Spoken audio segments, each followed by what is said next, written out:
around the standard content that focuses on sameness and then feature function class, which is typically what is trained, especially for early learners, I'm probably going to make the language development problems worse because I'm not equally exposing the frames and developing a history for my learners of those other frames of relating and responding to other contextual cues, like different, opposite comparisons. Without relational frame theory, I would have taught them those things eventually, but I would have looked at them more from a vocabulary or grammar type perspective of all they need to understand is what opposite means, just vocabulary wise, this is what opposite means, because that's a typical skill that comes online at some point. I wouldn't have understood it from the language development perspective with all of the research that has taken place within relational frame theory of looking at how does our understanding of opposites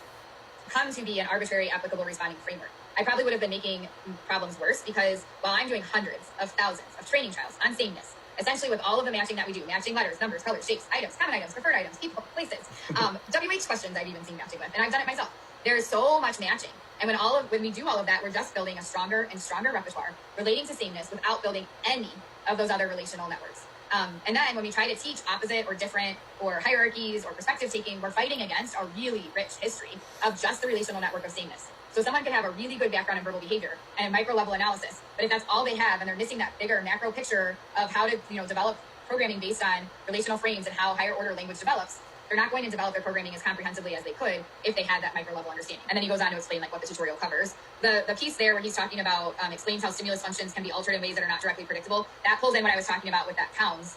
example. So when you're a little child and you first see that abbreviation in math class and you learn that LBS means pounds, that's your only history with it. But then say you go on to become a teenager and you get an eating disorder. And now there's going to be a whole lot of stuff that comes up when you see that abbreviation LBS that no one could predict. If I was your behavior analyst and I didn't know about your eating disorder, that previous history, and I was trying to even do a math worksheet with you, for example, and you saw that LBS and then started ripping your paper out,